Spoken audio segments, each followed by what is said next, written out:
Hello, my name is Brent. I'm from Top of the Lake Coffee. Thank you for joining me today for a live conversation with a friend, Viviana Contreras, and I'll introduce her here in a moment. But first, I really find it important to say that we as an organization, Top of the Lake Coffee Roasters, completely supports the organizations and individuals who are addressing systemic racism in our country.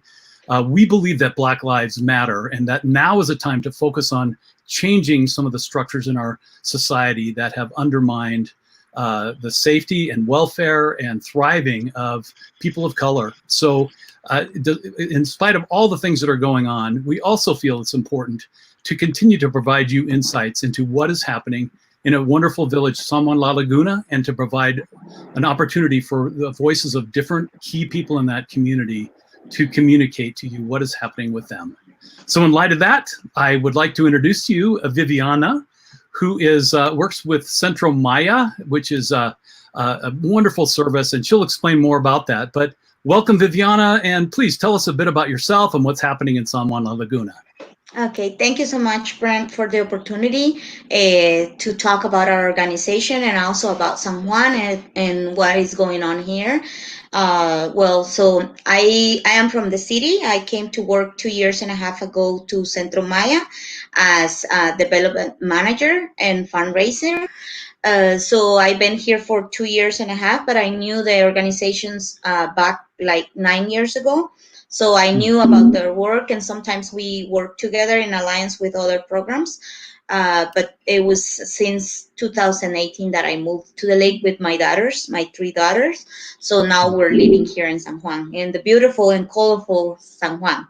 So you've been here, you know. So, but right now we've been struggling with a lot of restrictions due to the pandemic, but also this from last weekend in a storm entered the country, so we've been experiencing other things besides COVID-19, and we had landslides here, well, not here but all over the country. We have 2 people dead by that, and I know other countries in Central America had been affected, but here in San Juan, most of the people work from tourism, and they do a lot of stuff. They weave, they sell coffee. So most of the incomes are stopped because all of the business had closed, and most of our population live on a daily basis job. Most of them grow up vegetables, or they work on a daily basis as a bricklayer, depending on what they have, but it's a daily paid job. So people have been struggling with that, and with that said, we have to close our center as well, and we have to later on I will explain what we have to do with our beneficiaries. But in San Juan we have 9 cases positive now. And also we had open this weekend because we had restrictions before that we were not allowed to go on the weekends. So the markets and everything were closed from Friday from 5 p.m. to until Monday 5 a.m. But this week and this weekend we reopen again for the markets and to go out. So now we have the restrictions from 5 a.m. to 6 p.m. Until tomorrow, we have to hear about what the president has to say about that, and we will see if we will have new restrictions or not. Oh, okay. Well, thank you. It is different in every part of the world. Thank you for giving us some insight into what's happening there. And, Viviana, I have seen you in action. You are a force of nature. You are a ball of fire and passion for Centro Maya. And I'd love for you to just explain to us what you do at Centro Maya, some of the programs that you have, and just let us know what's happening there with that organization. Okay, thank you, Brent. So Centro Maya has been in the lake in San Juan La Laguna for over 20 years now. It started like a small organization. There was this volunteer that came and saw the need of in the lack of services for disability. So he started to work with some of the people that that they have a disability. At that time, most of our children or people with disability were hiding at their homes because we had the stigma of disability becoming a curse or a disease. So at that time, he started to work with some of the families. So he took him to a house, and then he provide some services at home. Sometimes he took him to the hospital. Far away from here, we have to go half an hour by a boat, or he go by a car, which the road was a dirt road, really bad dirt road, but still he worked for several years like that. After he left in a small organization with the parents, so the parents took care of it.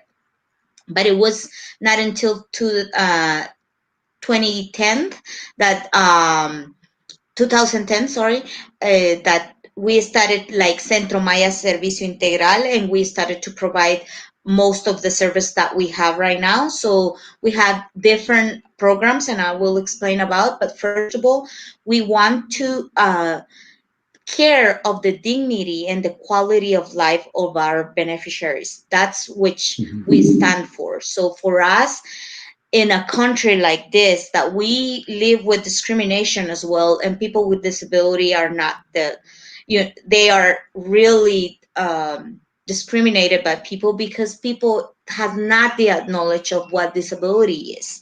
So we try to work on that as well, to acknowledge people what is disability, and we can take the stigma from a lot of people by providing information about disability. But one of the things that we wanted to address as well is to have people to have the information, and as well the parents to work with us, along with us. That is really important, because if parents won't work with us, along with us, the rehabilitation process will be difficult for the people with disability, and their acceptance of the disability, both family and the individual.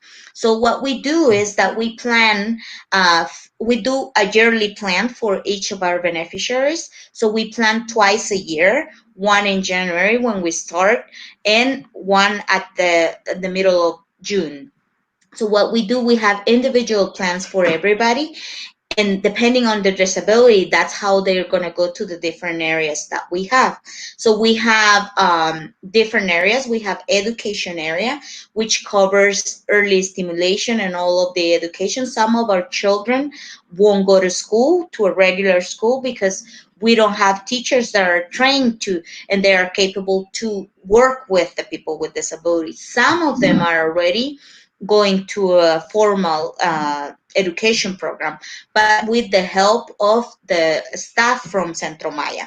But most of them, depending on the disability, they will stay at a center, so they will get education. We're not in a school, but we provide education. But most of what they learn is about their daily activities, so they can become independent. We don't want them maybe to learn how to read, or how to make sums, or or addition, anything, but we want them to learn how to live a life with dignity, so they can be self-supported. So what we're trying to do is work with them with individual plans, and they go to different areas depending on the disability. So we work and review in the the next 6 months, and see if they develop certain abilities. So we work based on their abilities, not on what we think they should learn, but we focus on their abilities, and from that point, we work on their rehabilitation.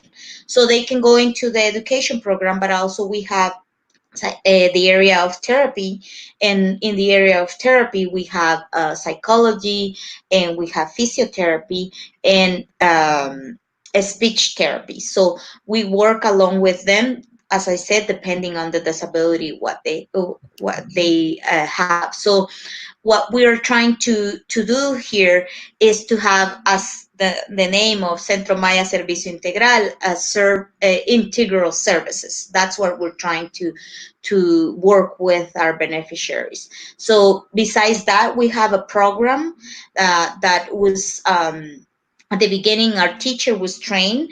It's a music program that we've been working because we want to include them in a social area as well. We don't want just they learn something, but also they can have a social life like everyone. Yes. And so because they deserve it, right? So they have, if they want to have a dignity life, we want to include them in all of the areas. So we have this wonderful music program that was we had our teacher trained by an organization called Disimilis, and they train him to work with a color pentagram. So it doesn't matter what kind of disability they have, they will learn to play an instrument. So which is wonderful. Yeah. So it's pretty exciting how to see the children learn, even if they are deaf, even if they have a disability, they could learn how to play an instrument. So we have a festival most of the years. We've been having it for 3 years in a row. Last year we didn't have it, but this year we might not have it because of the pandemic. But we wanted to acknowledge, know the people that they will know that there are people with disability in the country, but in the area as well. So we had a festival out in the streets the first year in San Juan, so people know that people with disability can do anything, and which for us is really important. And so we have the other one, we have it in another village, and we had to do a ramp because there was no access, but the municipality was very supportive with that. So which I think it's really great to open the doors of the center and not just have the services over there, but the people to see what we are doing, and also that they can see that people of disability have the capability to do anything. So now we're serving around 212 beneficiaries, around seven villages, and around the lake. So, and yeah, and approximately 108 families, and direct and indirect beneficiaries. We have around 850 beneficiaries because we benefit the families as well. So we have that. Also we had a health program, which we provide medication to our beneficiaries as well, that is being funded by another organization. And we have a nutrition program as well that is being funded by another organization that has helped us along with the programs as well.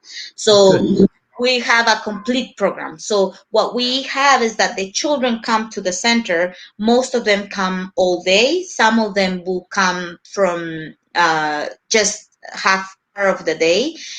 But we have all kinds of disabilities, and as well we have from 0 age to 56 years old. That's our beneficiaries range of age. So that's how we're working with them. Yeah. So it's. Oh, sorry. I just had a quick question about that whole context. Like here in the United States, we have the Americans with Disabilities Act, which makes it possible for people that have different disabilities can enter into buildings, can walk along, go along the streets without obstacles, all those different kinds of things. What is it like in Guatemala, and particularly some on La Laguna, in regard to those kinds of issues? Yeah, we don't have accessibility at all. In Guatemala, they started to construct ramps in the restaurants, some of the malls, but here in San Juan, there is no accessibility. Even to go into the municipality, there are like 30 steps to go in there. So yeah, to go to the library, we don't have accessibility. So the only building that you can say that is accessible, and we still have to do a lot of stuff, is our building. Most of the streets don't have accessibility. We have bumps in the street. So can you imagine, we have Manuel, one of our beneficiaries, that had to go all the way to another street to get into Alma de Colores, which I'm going to explain a little bit. You know already about it. And so it's really difficult. There is no accessibility at all here in San Juan. So it's pretty difficult for them. So I mentioned in San Marcos, we have to, the municipality have to construct a ramp to hold the festival, because the people will not be allowed to get into the place where we're going to have the festival. So yeah, there is no accessibility here, not at least like in other countries. It's really hard for people with disability or in a wheelchair, and not even with disability, pregnant women, older people. It's difficult because we are in the local government, and even the government are not interested on doing that. So they are not they don't want to spend money on that because they don't think it's important. So we have to do a lot of stuff to make them know and to make things happen. So we have to work on that also. Yes. And also, with that said, we have people with disability that had been grown. We noticed that we needed to provide a program for them because these children were growing up, and we didn't want to have them just doing stuff at the center. So we started a few years ago. We started a program which is Alma de Colores, with 5 productive areas. This is our inclusion and social program.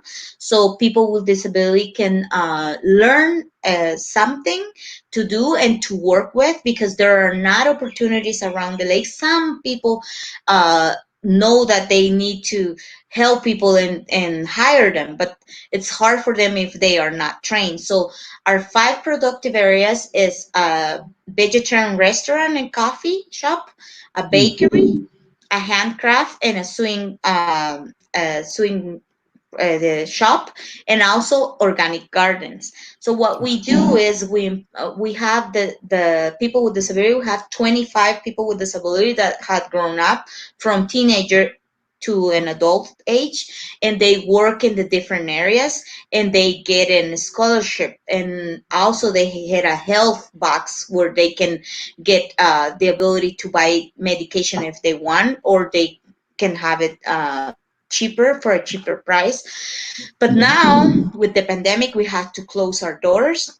So since March, we have to close. Until 2 weeks ago, we started to open the bakery and provide work to some of the beneficiaries, because they were like divided into the different areas. And the organic gardens also, we have to just have one person of our staff to take care of the gardens. But right now we're trying to open again the areas, but really slow, because we cannot open to the public. And one of the things that most of the restaurants are closed in San Juan, so we are not allowed to open yet. We will see for the next weeks. But right now, we've been trying to struggle to pay their scholarship, that, as we call it.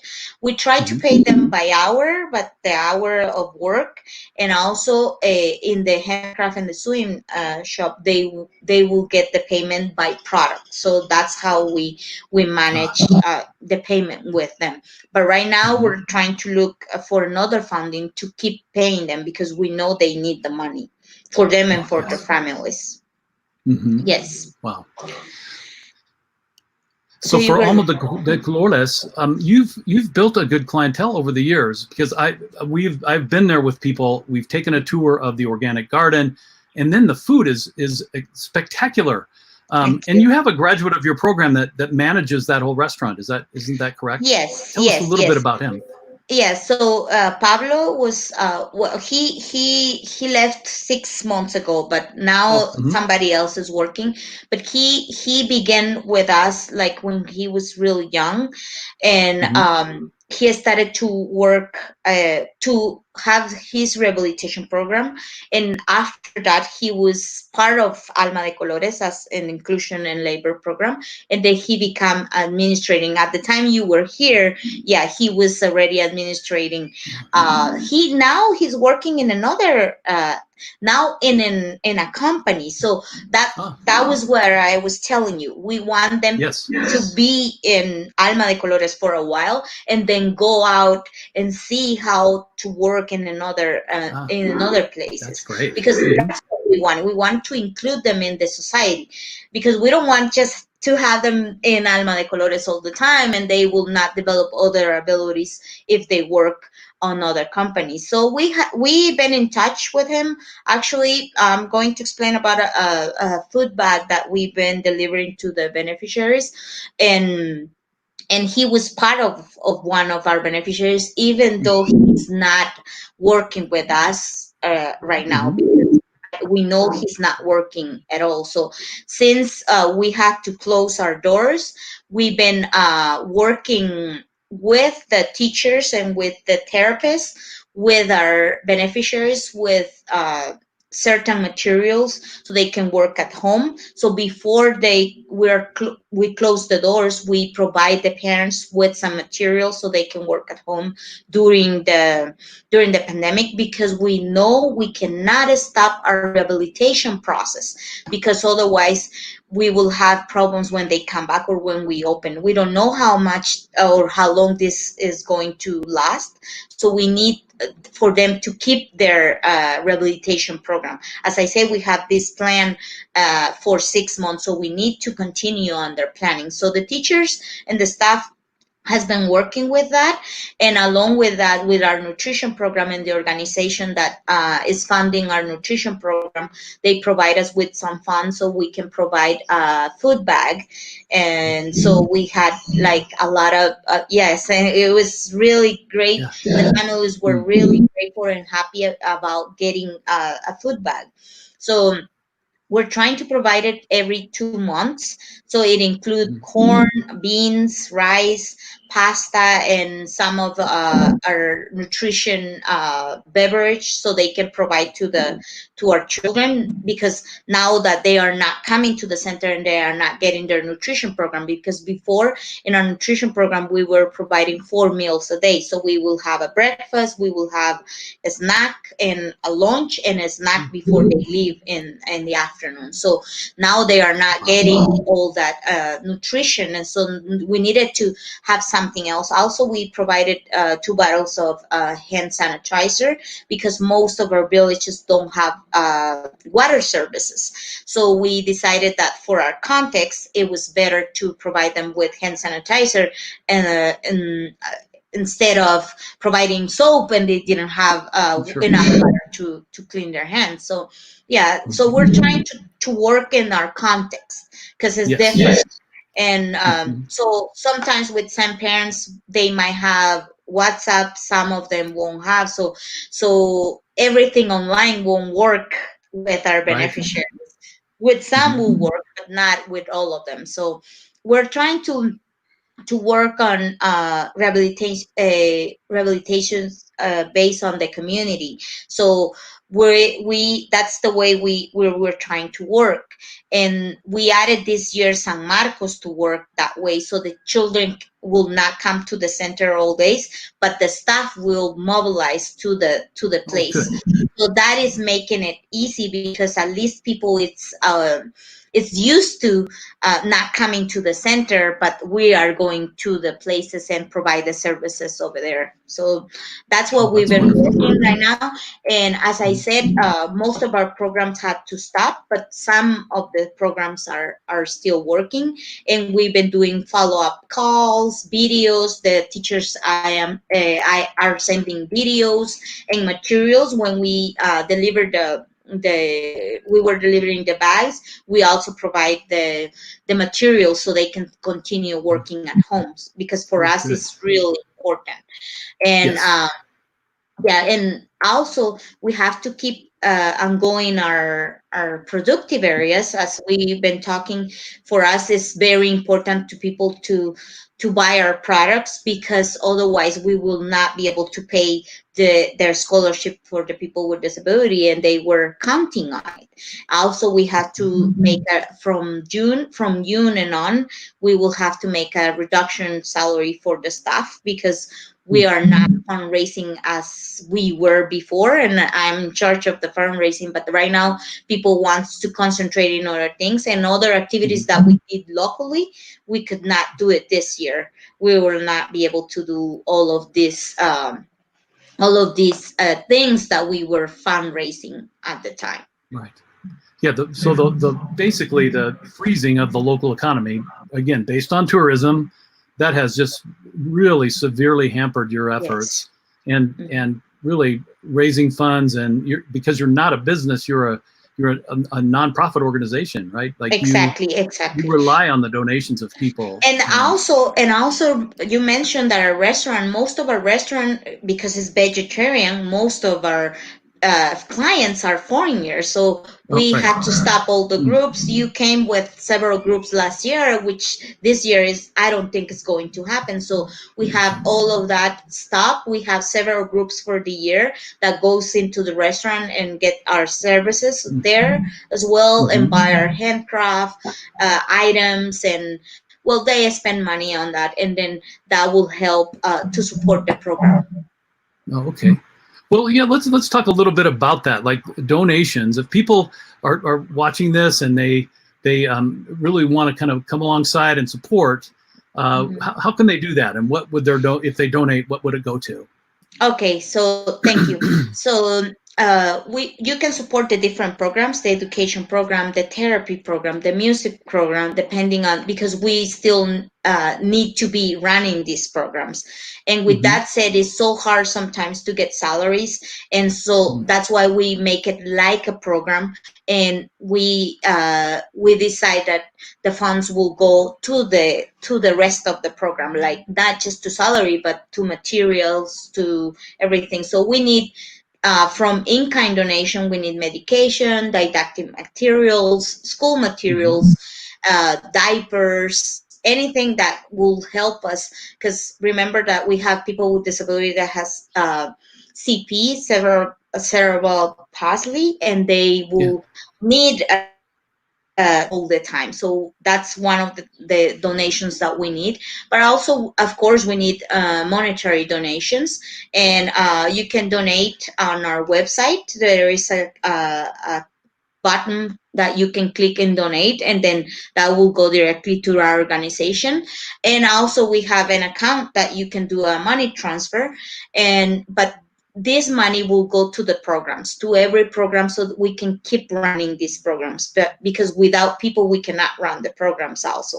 Right. So for us it's important. And for Alma de Colores, which is our inclusion program, also we need to have our doors open, although we don't have services over there, but also we can provide door-to-door services, and that's how we've been doing the services right now. The bread that we have, this bread that is it's really special bread, and you tried it, I guess, Yes, it's wonderful. as you were there. Yes. And this was made by an Italian couple that they work with Alma de Colores directly, and they help us for several years with the restaurant. So it's made of it's integral bread, with bread. So with seeds on it. So it's a really unique kind of European kind of bread. Right. And so that's why we sell it really good, even with the locals. But most of our clients are restaurants, and now they are closed. So we have to try to develop ways to sell it in other places. Yes.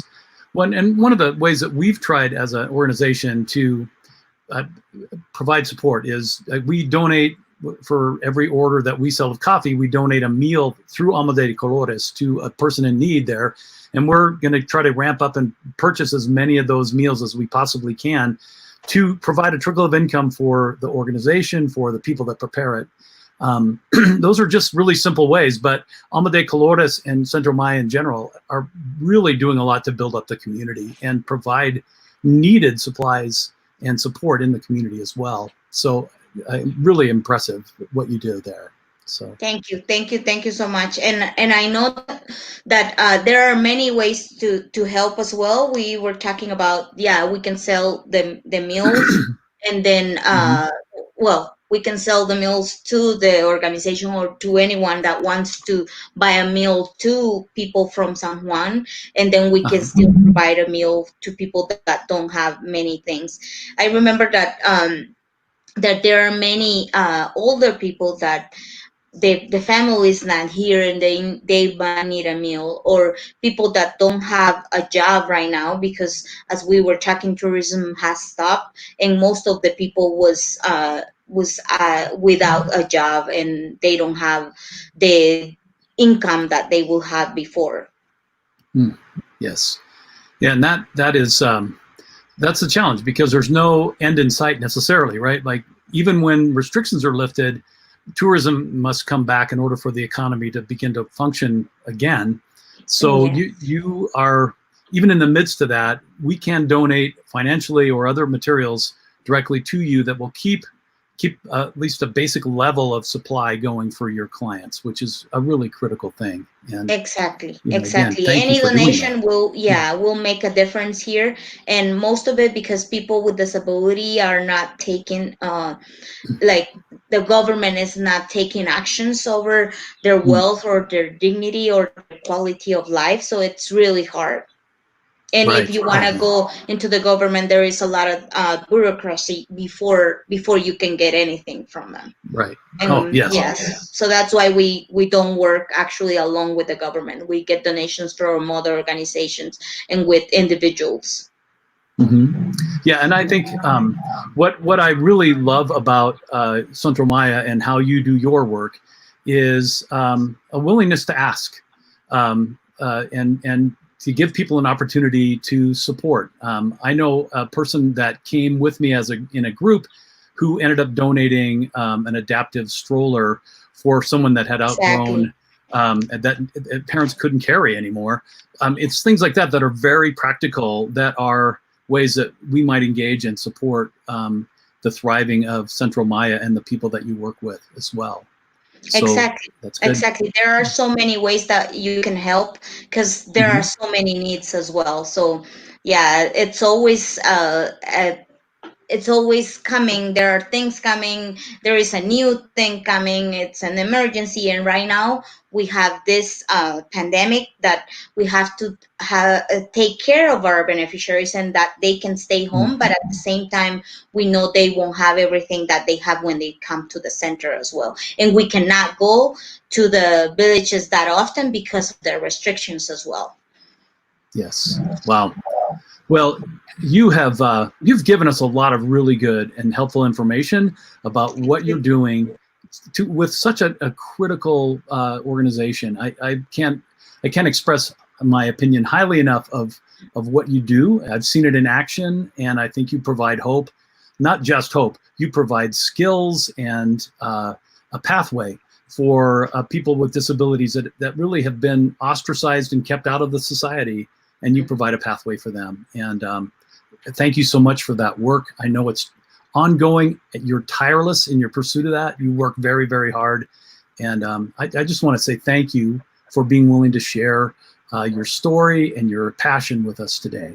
No, So and before thank we you so go, much. yeah, Thank you so yeah, much for the interview so people can know more about us as well. We don't make a lot of promotion right. because if we do, we will have a lot of people coming as well, and we might not have the everything to have them in the center. But we're trying to make ways so we can support more people. Like this year, it was incredible how many people registered to our center, because last year, the year before, we didn't have as much as we have this year. So thank you, Brent. Thank you really much Oh, for the opportunity to tell a little bit about Centro Maya and Alma de Colores.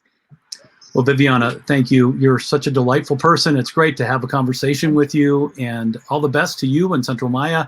And if you're kind of moved to donate, please take a look. It's scrolling across the bottom of the screen.